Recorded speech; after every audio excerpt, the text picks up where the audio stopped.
ගීතය මේකෙත් මට කිසිම හිමිකමක් නැහැ. කර්තෘත්වයක් නැහැ.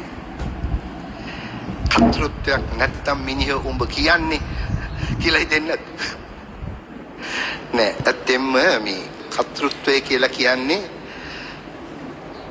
ගීතයක අයිතිය තියෙන්නේ සංගීත රචනාව කරන සංගීතවේදියාටත් ගේය පද රචනාව ලියන ඒ සාහිත්‍යදරයාට මේ දෙන්නට තමයි හිමිකම තියෙන්නේ.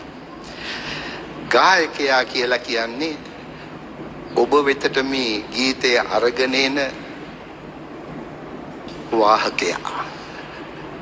මම මේක කියන්න හේතුව තමයි මොකද අද මේ සෑම නාලිකාවකම තියෙනවා මේ තරු සංකල්පයක් බිහි වෙලා.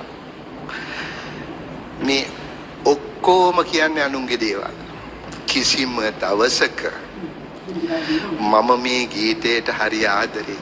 මේක ගායන ගායිකාවට හෝ ගායකයාට මම ඊට වඩා ආදරෙයි. අන්න ඔවුන්ට පින් සිද්ධ වෙන්න තමයි මම මේ ගීතයේ මේ ගිරවමයිනා වගේ පාඩම් කරලා කියන්නේ කියලා එහෙම කියනවද? නෑ.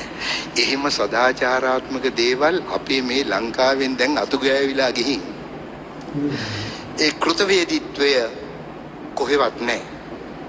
තමාගේ වගේ දැඩි ආඩම්බරයකින් මේ ගීත ගයනවා. ඒක කරන්න දෙයක් නෑ. ඒ ලංකාවේ දැන් අදපත් වෙලා තියෙන ප්‍රවණතාව සහ තත්ත්වය ඕක තමයි. ඒවා අපි අමතක කරලා දාමු. මේ ගීතය ගැන මම මේ කියන්නේ මේකේ කර්තෘත්වයේ හිමිකම මට නැහැ කියලා. අපෙන් සදාකාලිකවම වියෝවුණු මර්වින් පෙරේරා කියන ඒ අති දක්ෂ සංගීතවේදියාගේ තමයි මේ තනුව.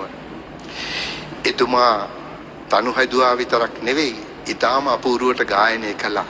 එතුමාට හදාගත්ත ගීතය මම කිව්වා මර්වින් මේ තනුව මට දෙන්න කියලා. නිර්ලෝභීව මේ තනුව මට දානය කළා.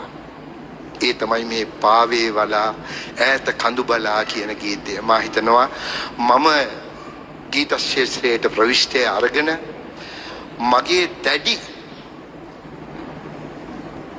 ප්‍රසිද්ධියක් එහෙම නැත්නම් ජනප්‍රියත්වයක් කීර්තියක් මේ ගීතය හරහා මට සිදු වුණා මට ලැබුණා කියන එක. ඒක කියලා මා බෞද්ධයෙකු හැටියට එතුමාට නිවන් සුව අත් වේවා කියලා තමයි මේ ගීතේ මා ගයන්නේ. ඒ අපේ කාලේ අපි මිනිස්සු එහෙම තමයි. තව කෙනෙකුට කෘතවේදීත්වය පළ කරනවා ස්තුතිපූර්වකව එතුමාගේ නාමය මතක් කරනවා. ඒක නිසා මා මේ දුවා දරුවෝ ඉන්නවා නම් ඒ අයගෙන් ඉල්ලනවා මේක සිංහල කමේ සිංහල සංස්කෘතියේ තියෙන අනකි ලක්ෂණයක්.